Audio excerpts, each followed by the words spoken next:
Robert, we're going to talk about the latest on Benjamin SESKO, as well as obviously talk about some shock Bruno Fernandes exit talks, which I have seen in the media recently. So let's get straight into it now. Manchester United, Benjamin SESKO, let's talk now. Obviously, Newcastle put in that 75 plus 5 bid that has been rejected by Newcastle. It was exactly what they wanted, but Newcastle, but it didn't have the structure of the add-ons, which is something, and sell-on clause and all of that sort of stuff, which is very important for Leipzig. Now, for Manchester United side of things, it's very important to, if you know, I want to get this deal done, we want to act quick. I mean, ideally, you want to get him to play one of the games in pre-season, but that ain't going to happen. But in terms of SESKO, yeah, they've rejected that bid. Does that mean Manchester United are going to go in for him? Hopefully. I think it's time for Manchester United to go in and get SESKO if they really want him. Obviously, they knew the price before they went in, and I think we have to be quick and act quick on this deal before it is too late. Now, I think Ruben Amorim wants him as a striker. We all know that. But again, I think the price is getting a bit crazy. It's getting to 80 million euros. It's getting in a bit of a silly territory, which again is a huge risk to spend on a player. We just spent 85 million euros 2 seasons, well not just, but 2 summers ago on Højlund, which didn't work. So again, we have to be very, very careful on the risk we do take on players. But let's see what does happen on the SESKO situation. Do I think Manchester United will get him? I think we will end up getting him. I think it's a matter of time. He wants to join Manchester United. The Newcastle bid has been rejected.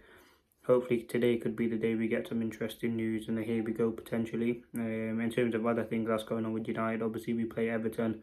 There might be a match reaction, but it probably will be very late.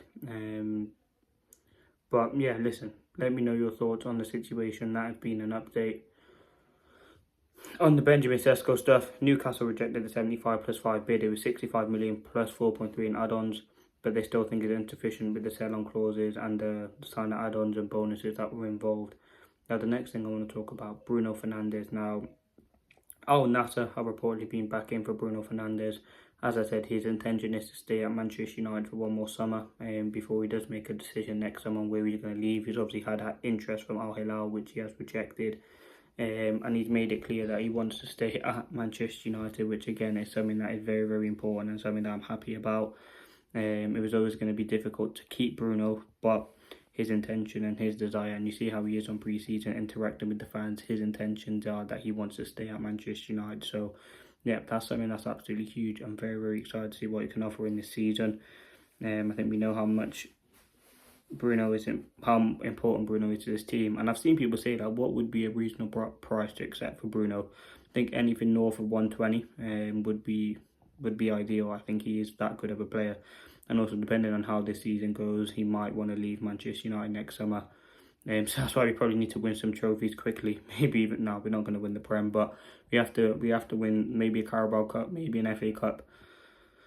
And that still might not be enough. But yeah, listen, Bruno's going to stay. The last thing I want to say on SESKO is, listen, Manchester United have to act quick. If you want to get Benjamin SESKO, Newcastle are heavy on it. They want to get their man. They know how important and how easy it is.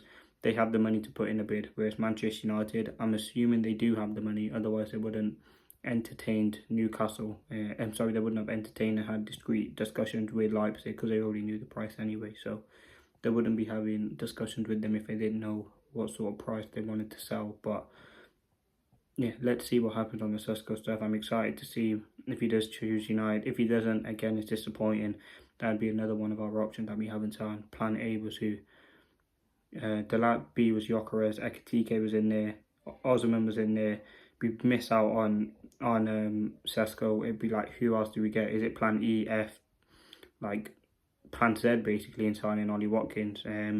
United have chose SESKO. He is the striker that they want, so it's up to them to go out and get him. So yeah, let's see what happens. That's been a quick news update. Stay tuned for all the latest videos. We've got the Mbeumo debut and the Everton preview going out a bit later on today. We've also got some other interesting topics which we'll talk about as well coming up in the week. So yeah, listen, it's pre-season tour, last game today. We obviously then face Fiorentina next Saturday, which again will be a good game. You'll probably see Mbeumo for a start. But that has been your latest update.